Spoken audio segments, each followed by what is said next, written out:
کہ مجھ جیسے گناہگار کو آپ نے ایک اس روحانی محفل میں دعوت دی، اور اس کے بعد یہاں چونکہ میں جو دیکھ رہا ہوں اتنے شاید ہم لوگ سننے والے نہیں جتنے یہاں پہ علماء کرام بیٹھے ہیں، نعت خواں بیٹھے ہیں، اور ان کے درمیان مجھے یہ موقع ملا چونکہ مجھے جو میسج تھا وہ میلاد کا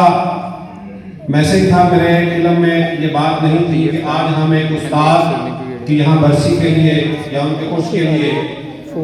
تو مجھے یہاں آ کے دو چار باتیں کبھی میں سوچتا ہوں کہ میں اس آواز کی بات کروں جو آواز یہاں پہ بات ہوئی تھی کہ حکومت کو ہم کہنا چاہتے ہیں، تو اس آواز کی بات کروں جو آواز پوری دنیا میں گئی، میں اس آواز کی بات کروں جو ممبر پہ یا مسجد میں کھڑے ہو کے بات کرنا شاید آسان ہو، جس نے اسلام آباد میں کھڑے ہو کے، مینار پاکستان میں کھڑے ہو کے پوری دنیا کو للکارا۔ ہمارے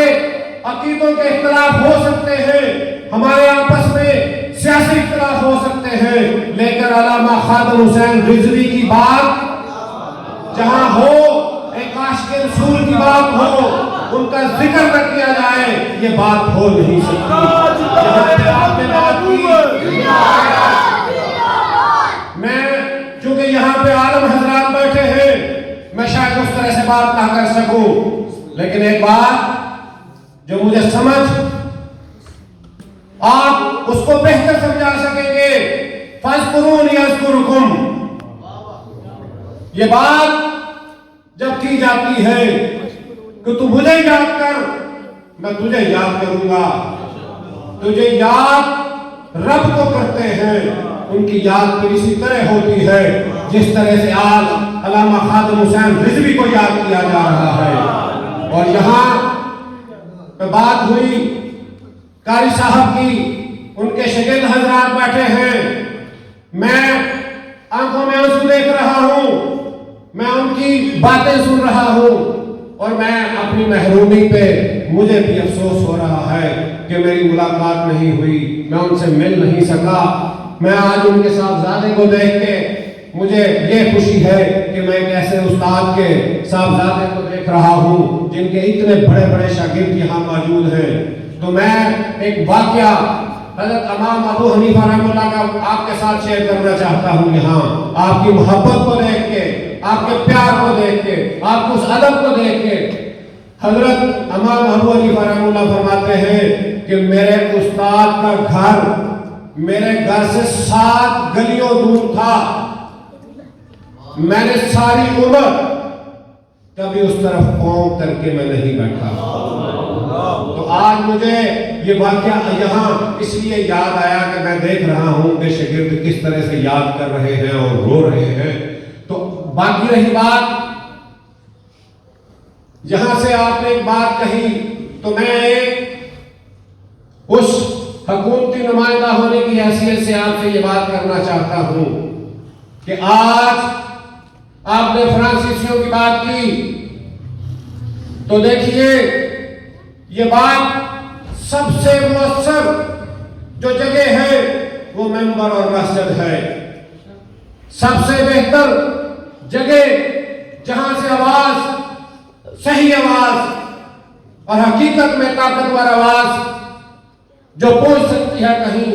وہ مسجد سے جا سکتی ہے، وہ ممبر سے جا سکتی ہے۔ تو میں اپنے تمام ان دوستوں کو جن کی یہ ڈیوٹی ہے، جو یہ کام کر رہے ہیں، آج ہمارے درمیان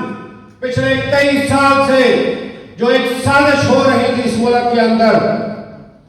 جس کے خلاف میں ابھی جس ہستی کا میں نے نام لیا، وہ آواز بنے، یہاں سے جہاد کے خلاف جو باتیں ہوتی رہیں، آج وہ آپ کی ذمہ داری ہے، آج وہ آپ نے بات کرنی ہے۔ آج آپ نے ہمارے بچوں کے اندر آج اس سے بڑا فتنہ آج دنیا کے اندر وہ وقت آ پہنچا جو دجل اور دجال کا وقت ہے، آج وہ وقت آن پہنچا۔ آج اسرائیل کے لیے آپ کے سامنے ہے کہ آج آپ کا ملک، واحد ملک پاکستان جو کھٹک رہا ہے، آج آپ کے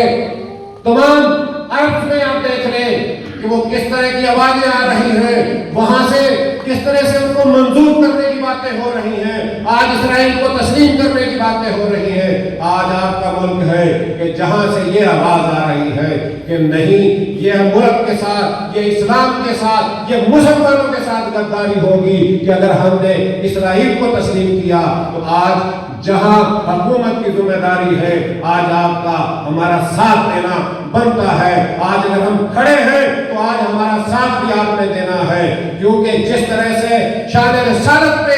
یہ آواز اور یہ جو نعرہ ہے،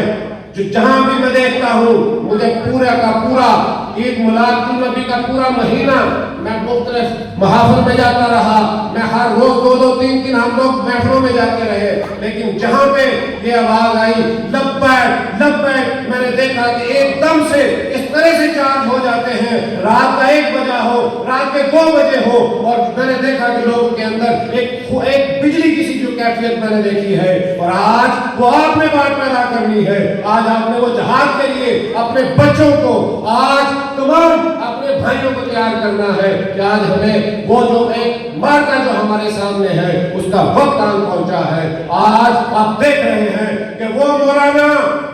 میں بڑی معذرت سے یہاں یہ بات کرنا چاہتا ہوں، آج چوروں اور ڈاکوؤں کو مولانا صاحبان ان کے پیچھے کھڑے ہیں، آج اسرائیل میں بھیجنے والوں کو ان کے پیچھے کھڑے ہیں، آج ان کے لیے وہ باتیں کر رہے ہیں۔ آج جب پریس کانفرنس ہوتی ہے اس ملک کے اندر تو یہ کہتے ہیں کہ آج وقت کی ضرورت ہے، اسرائیل ایک حقیقت ہے، اس کو ماننا پڑے گا، تو اس میں مولوی بیٹھے ہوتے ہیں، وہاں پہ مولانا بیٹھے ہیں، خدا را کہ یہودیوں کا یار کون ہے۔ آج میں یہاں سیاسی بات کرنے نہیں آیا، لیکن میں اپنی حکومت کی یہ بات ضرور کروں گا، آج اپنے وزیر اعظم کو اتنا کریڈٹ ضرور دیں۔ آج یہ جو اتنا بڑا مجمع اس کے خلاف نکلا ہوا ہے، وہ صرف اور صرف اس کا ٹائمنگ چیک کر لیں، اس کے پہ غور کر لیں، وہ صرف اور صرف اسرائیل کو تسلیم کروانے کے لیے وہاں سے یہ فنڈنگ ہو رہی ہے۔ آج ان کو اتنے زیادہ جو پیسہ مل رہا ہے، آج جو کچھ کر رہے ہیں، آج یہ صرف اور صرف اسرائیل کو تسلیم کروانے کے لیے نکلے ہوئے ہیں۔ مجھے آپ لوگوں سے یہ امید ہے کہ آج اس جگہ سے آپ نے یہ لوگوں کو بتانا ہے، یہ اپنے بچوں کو یہ ان کو بتانا ہے کہ بغیر جہاد کے اگر ہمیں یہ شہادت کی خواہش نہیں ہوئی تو مومن ہم نہیں ہو سکتے۔ یہ حدیثیں آپ نے بتانی ہے یہ لوگوں کو، کیونکہ آپ سے مؤثر آواز یہاں کوئی اور ہو نہیں سکتی۔ اور میں آج پھر یہاں یہ بڑی خوش قسمتی سمجھتا ہوں کہ آج اتنے بڑے بڑے لوگوں میں آپ نے مجھ جیسے گناہگار کو موقع دیا، اور میں یہ اپنی بات کرتا چلوں کہ آپ یہ لوگوں کو بتائیے کہ ہم لوگ، ہمارے آنے کا مقصد کیا ہے۔ ہم بھول چکے ہیں دنیا دنیا دنیا، صرف اور صرف ہمارے نزدیک اب دنیا رہ گئی ہے، اور یہ آپ نے بتانا ہے کہ جب خدا کی یاد کو فراموش کریں گے تو وہ خود فراموشی میں آپ کو لگا دے گا، اور پھر آپ صرف دنیا ہی دیکھتے رہیں گے۔ پھر وہ جو بات ہے اس کو آپ بہتر بتائیں گے، الحاق المتکاثر حتی زرتم المقابر، یہ باتیں آپ بہتر بتا سکتے ہیں مجھ سے کہ یہ لوگوں کو بتائیں کہ یہ دنیا ہمارا مقصد نہیں ہے۔ ہمیں جس مقصد کے لیے آئے ہیں، اگر ہم نے خدا کو نہ پہچانا، یہ ڈگریاں لینی، نوکریاں کرنی، یہاں پہ شادیاں کرنی، بچے پیدا کر لیے اور اس طرح اس کے بعد قبر میں چلے گئے، یہ ہمارا مقصد نہیں ہے۔ ہم دنیا میں کسی مقصد کے لیے آئے ہیں، اس مقصد کو میں اس طرح سے، میری یہ اوقات نہیں کہ اتنے بڑے بڑے علماء کرام میں بیٹھ کے میں بات کروں، لیکن میں جو آپ کو ایک بات کہہ کے جانا چاہ رہا ہوں وہ یہ ہے کہ یہ آپ کے ذمہ ہے۔ یہ محفل میلاد، یہ جتنا بھی آپ نے، سب سے پہلے تو مجھے یہ بہت خوشی ہے کہ آپ نے مسجد کے اندر پروگرام کیا۔ ہمارے یہاں بازاروں میں، گلیوں کے اندر یہ پروگرام ہوتے ہیں، اور ہمارے دوست احباب وہاں پہ بغیر وضو کے آگے بیٹھ جاتے ہیں، وہاں پہ نماز تک نہیں پڑھی جاتی، اور آج یہ ہم نے اپنے بچوں کو، اپنے دوستوں کو، اپنے بھائیوں کو یہ بتانا ہے کہ جب تک ہم 5 وقت نماز ادا نہیں کریں گے، جب تک ہم سنتوں پہ عمل نہیں کریں گے، جب تک صحابہ اکرام کے نقشے قدم پر نہیں چلیں گے، تو یہ فرانس میں بھی ایسا ہوتا رہے گا، اسرائیل بھی ایسی باتیں کرتا رہے گا، یہ جب تک ہم اپنی زندگیوں کو نہیں بدلیں گے یہ اس طرح سے ہوتا رہے گا۔ یہ ہم نے کرنا ہے۔ آقا کی حرمت کی آواز جو ہے، آقا کے لیے جان دینے کے لیے، کیونکہ میں اکثر یہ بات کہتا ہوں کہ ہماری جانیں قربان، ہمارے بچے قربان، والدین قربان اس آواز کے لیے جو قیامت کے دن صرف اور صرف یہ کہہ رہی ہوگی، رب امتی امتی امتی امتی۔